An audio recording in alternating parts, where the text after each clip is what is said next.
Welcome back to the Deep Dive. Today we are taking you, the learner, on a journey that's, well, it's going to rewrite basically everything you might know about creating and, frankly, consuming online content. Yeah, it's a huge shift. It really is. Yeah. Like, think back to how you used to write for the internet just, I don't know, a few short years ago. Oh, right. It was essentially like writing this rambling high school essay. And the entire goal was just to stuff as many keywords into the paragraphs as humanly possible. Yeah, just hoping the teacher, or, in this case, the search engine, would give you an A for effort. Exactly. Yeah. And you'd deliberately hide the actual answer at the very bottom just to force people to keep scrolling. Right, the classic 2,000-word recipe blog post. Like, you'd have to read this sprawling, highly emotional narrative about someone's childhood trips to the apple orchard. Yes, the crisp autumn air. Yeah, the crisp autumn air and their grandmother's apron before you finally scroll far enough to find out exactly how much cinnamon to put in the pie. Well, that era is officially ending. We are moving out of the search era and firmly into what we are calling the answer era. Right. It is no longer about having the longest content, and it's certainly not about keyword-optimized content anymore. No, not a... Today, it is entirely about creating the perfect, instantly understandable flashcard. It's about being what our source material today calls reference-worthy. Reference-worthy, yeah. And we're pulling this whole paradigm shift from a really fascinating text today. It's titled The Architect of Citation, Designing Reference-Worthiness. Such a good title. It is. And the entire premise of this document can really be summed up in one of its opening lines. It totally sets the tone. It says, citations don't happen by luck, they happen by design. They happen by design. And that is exactly the mission for our deep dive today. We are going to unpack exactly how to design content that actually gets cited by answer engines. Because the rules of the game have completely changed. Totally. The algorithms, they aren't looking for engagement bait anymore. They're looking for specific signals. They really are. The text points out that in this new answer era, the best content is simply the content that is the easiest for a machine to reuse confidently. Confidently being the key word there. Right. A page only gets cited when it hits 5 very specific criteria. So it has to be extractable, meaning the answer is obvious and structurally defined. Okay. It has to be aligned, meaning it matches the exact question and intent without drifting off topic. Real apple orchard stories. Exactly, no apple orchards. Yeah. Third, it must be confident, which means being specific rather than vague. Fourth, it has to be verifiable, meaning the proof exists right there on the page. Right.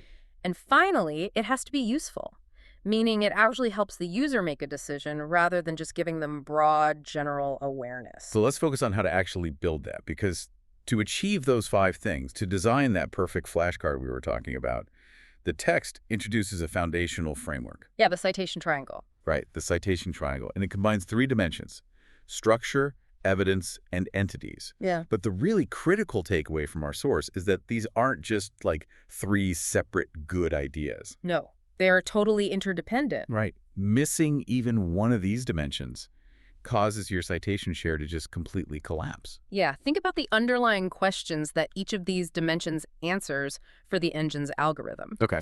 So structure answers the mechanical question, like, can the engine grab it cleanly? Yeah. Evidence answers the risk assessment question, can the engine trust it? Right. And entities answer the context question, which is, does the engine know exactly what you mean? Wait, okay, I think I see how these connect. Let me make sure I'm getting this. So if I have world-class, groundbreaking research, essentially perfect evidence. Yeah. But it's buried in a massive wall of unstructured, flowing text. Yeah. The engine can't easily extract the key finding. Exactly. So the evidence is entirely useless without the structure to serve it up. Precisely. Or, consider the inverse of that. Say you have a beautifully structured page with bullet points and tables. Perfect structure. Perfect structure, yeah. But you make wild claims with 0 proof. The engine's algorithm evaluates that and determines, well, this looks nice, but it feels flimsy. Like it's making it up. Right. The engine is like, I'm not risking my platform's reputation by serving this unverified answer. That makes sense. And if you have great structure and great evidence, but poor entity clarity, meaning the machine doesn't know the specific context of your nouns, your page just blends into a sea of generic content. I do have to play devil's advocate here for a second, though. Okay, go for it. Like, if a human being can read my beautifully written, flowing prose, Yeah. and they understand my point perfectly, Yeah. an answer engine still might just ignored entirely if it doesn't fit this specific rigid triangle. Yeah. I mean, that seems kind of counterintuitive to the idea that AI is getting smarter and more human-like. It is a totally valid concern, and the text actually addresses this directly with a really sharp, smart tip. Oh, really? Yeah. It says, if a human skimming your page can't confidently quote a single sentence or grab a specific table within seconds, an answer engine likely won't either. Wow. Okay. We have to remember that answer engines, they don't read for pleasure or nuance the way we do. They parse, they categorize, and they extract. Right. So they need clear boundaries around ideas so they know exactly where a thought begins and ends. That actually makes a lot of sense mechanically. Like, if I'm skimming a long article looking for a specific statistic and I can't find it in 3 seconds, I bounce. You go back to the search results. Exactly. I go back to the search part. The engine is essentially doing the exact same thing, just at light speed across millions of pages. Exactly. Which really establishes why structure has to be the tip of the spear for this whole framework. The engine must first be able to grab the answer cleanly. Yeah. So, okay, let's unpack pillar 1, structure. Or, as the source frames it, writing to be quoted. So the number one structural rule here completely flips traditional internet writing on its head. It really does.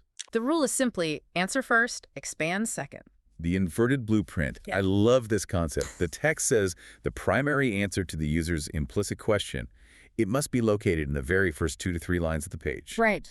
Everything after those first 3 lines is just support, nuance, and next steps. Yeah.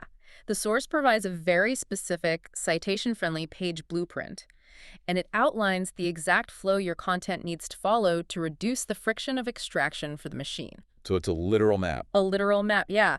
It starts with that direct answer in 2 to 3 lines. Then you move immediately to context. But, instead of just listing these out, let's ground this in a real-world example so we can really see how the engine processes it. Okay, let's do it. Let's say you're writing a page about how to fix a leaky kitchen faucet. Classic. Right. Okay. The old way would be starting with, like, the history of indoor plumbing. The ancient aqueducts. Exactly.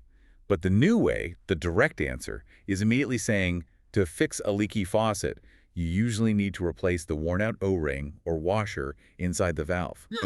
Done. 2 lines. 2 lines. And then we move to context.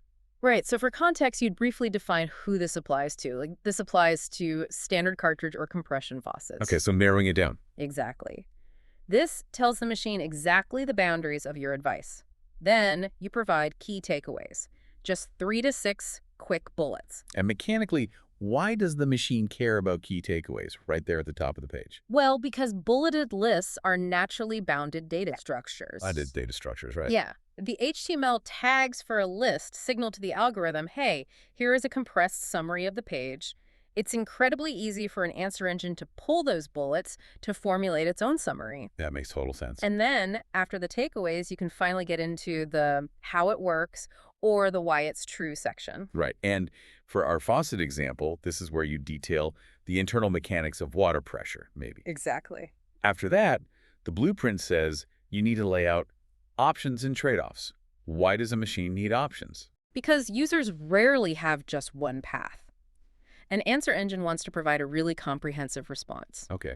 If you format a section saying, option A, replace the washer, option B, replace the entire faucet unit, and then you include the trade-offs for each, you've done the synthesis work for the engine. You're doing its job for it. Exactly. And following that, you include a step-by-step section, which is the actual repair process, followed by a comparison table, maybe comparing the cost of DIY versus hiring a plumber. Oh, tables. Mm. The text specifically calls out tables as massive citation magnets. Huge magnets. And it makes sense, right? Yeah. Like, a table is a perfect matrix of rows and columns. It's essentially a mini database embedded right in your page. Yep. The engine doesn't have to guess the relationship between the data points. The formatting explicitly defines it. Exactly. And then you finish the page with common mistakes to avoid, a block of FAQs, and finally, a next step. Right. But looking at this blueprint, if I'm a writer, giving away the ultimate punchline in the very first sentence, it just feels wrong. It feels terrible. Doesn't giving the answer away instantly kill your engagement? Like, why wouldn't people just read that first sentence and leave? That is easily the most common fear content creators have, but the text is completely adamant about this. It says, warm-ups kill extractability. Warm-ups kill extractability. Yeah. Burying the answer in a fluffy intro just to manufacture time on page is listed as pitfall number 1. Wow. The reality is, the nuance is what keeps the human engaged. Sure, you told them they need to replace the O-ring in sentence 1, but they still don't know how to take the handle off, or No. what tools they need, or what common mistakes will cause a pipe to burst in their face. That's a good point. The rest of the blueprint exists to provide that necessary nuance for human execution. But the direct answer at the very top is the only thing that gets the engine to serve your page to them in the first place. Okay, so we've structured our leaky faucet page perfectly. The engine can easily locate the direct answer, it can parse our step-by-step list, and it can grab our comparison table. Yep. But how does it know our steps won't accidentally cause a flood in the user's kitchen? That is the million-dollar question. Like, why should the algorithm trust our guide over thousands of others out there? And that question brings us perfectly to pillar 2, which is evidence. Evidence. This is where we get into the actual mechanics of AEO, or answer engine optimization. Okay. The text clarifies a really crucial point here. Optimizing for an answer engine doesn't mean you need a dense academic footnote after every single sentence. Oh, thank goodness. Right. What it actually means is having enough proof on the page that the content feels safe to reuse by the machine. Safe to reuse. Think about the liability an answer engine takes on when it generates a response. It's massive. If it hallucinates or gives dangerous plumbing advice, it loses user trust immediately.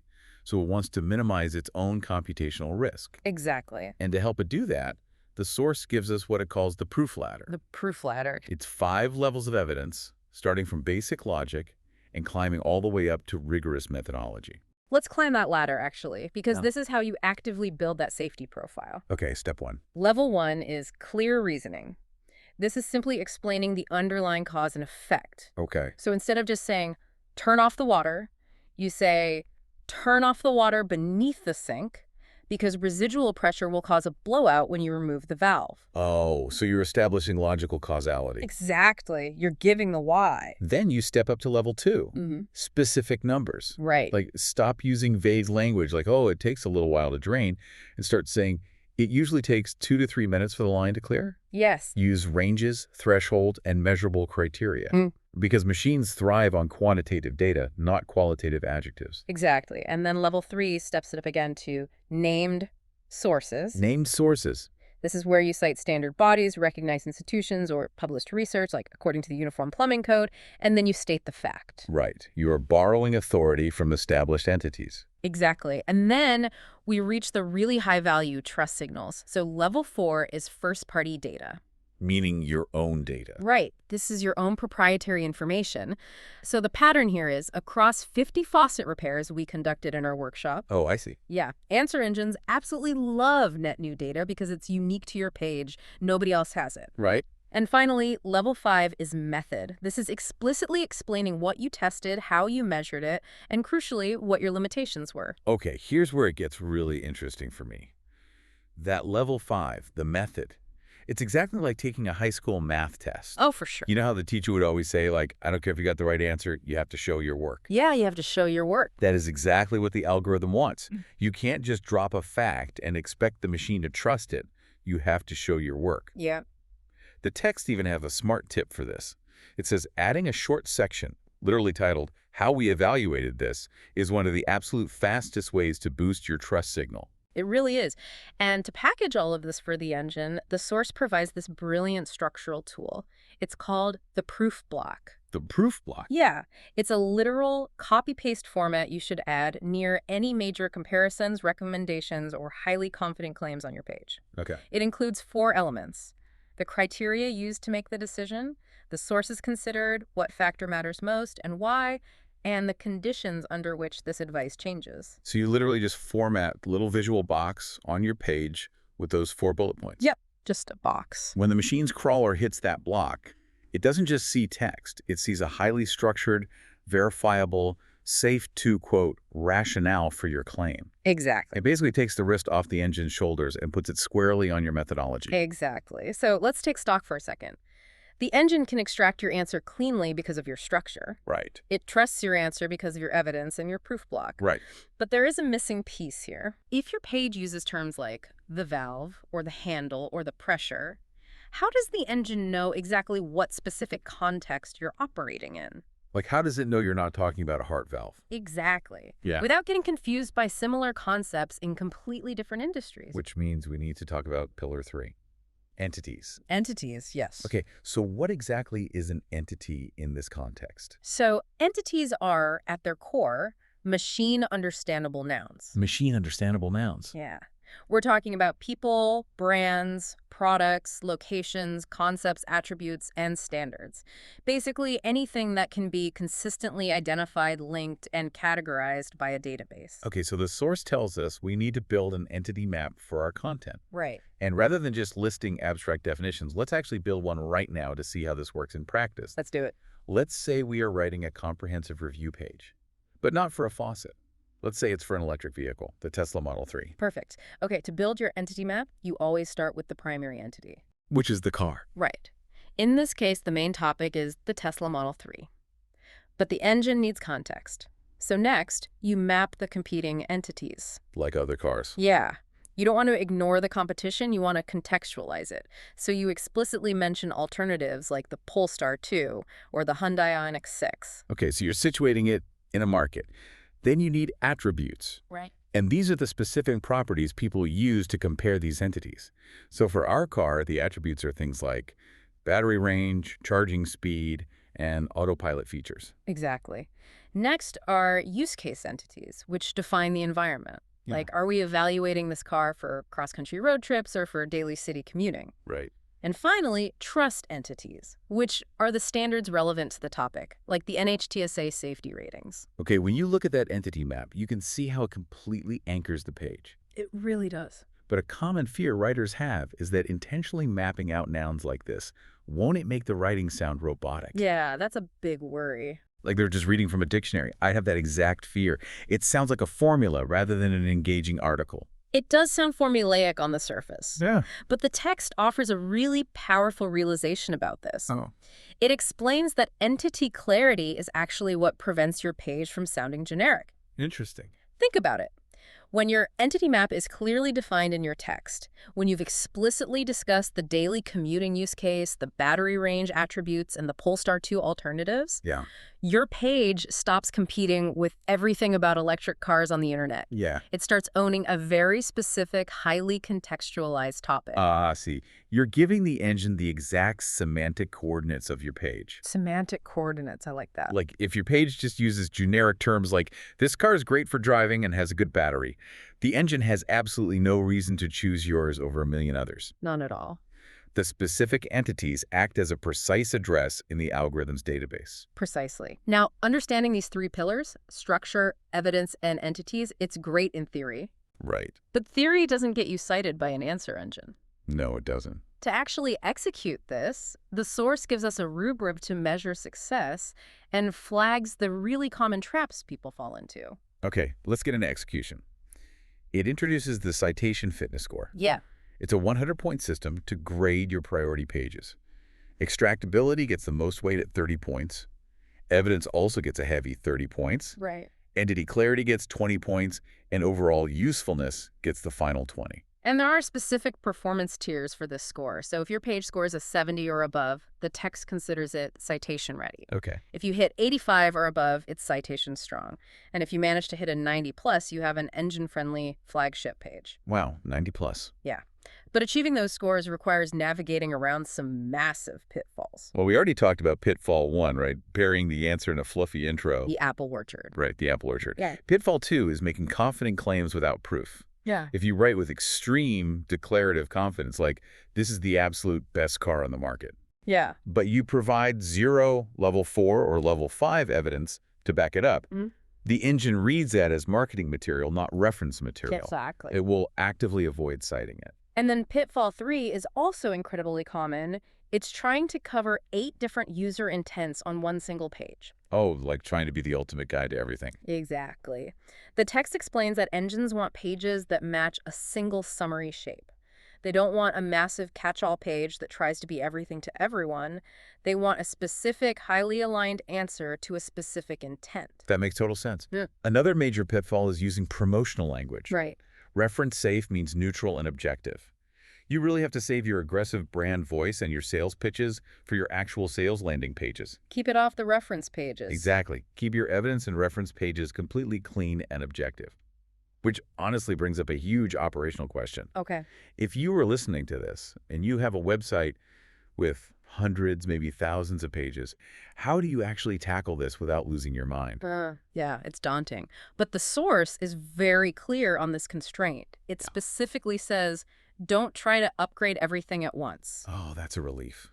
It makes me think of like decluttering a massive house. Yeah. You don't empty every single room, all the closets, and the garage into the hallway at the exact same time. No, it would be chaos. Total chaos. You just give up. You start by organizing one single closet perfectly. That's the exact methodology recommended here. The action checklist in the text is intentionally constrained. Okay. Step 1. Pick exactly 5 priority pages that you believe should win citations. Just 5. Just 5. Build an entity map for just those 5 pages. Apply the citation-friendly page blueprint so the structure is inverted. Answer first. Right, answer first. Add one clear comparison table or a step-by-step list. And finally, add your proof block and your how we evaluated this section. And then you grade those 5 pages with the Citation Fitness Score. Exactly. The ultimate goal is simply to get 10 total pages on your site to a score of 85 or higher to build momentum. As the text wisely notes, compounding starts small, not at scale. Yep. You have to prove the model works on a handful of pages before you invest the resources to roll it out to the whole site. That disciplined, incremental approach is exactly how you transition your mindset. You move from just blindly hoping for search traffic to actively and intentionally designing for citations. So, as we wrap up today, what does this all mean for you, the learner? If you are trying to get your ideas, your products, or your research seen in this modern era, how should you internalize this shift? Well, I think the text synthesizes the entire paradigm shift perfectly with its closing thought. It says, rankings still open the door. Citations decide who gets the microphone. Citations decide who gets the microphone. Missing any part of that formula, structure times evidence times entities, simply loses you the microphone. You might still rank in a traditional list of blue links, sure, but the answer engine will look right past you when it's compiling its synthesized, authoritative response. It all comes back to leaving behind that rambling high school essay and designing the perfect, verifiable flashcard. Exactly. But I want to leave you with a slightly different angle to ponder today, entirely outside of content creation. Now that you know the exact formula, structure, evidence, and entities that machines use to decide what is safe and reference-worthy, how is this going to change the way you personally evaluate the credibility of the articles, the reports, and the content you consume every single day? That's a great question. Like, are you allowing yourself to be persuaded by a fluffy, confident intro with no substance? Or are you looking for the proof ladder? Yeah. Thank you so much for joining us on this deep dive. Keep questioning, keep exploring, and we'll see you next time.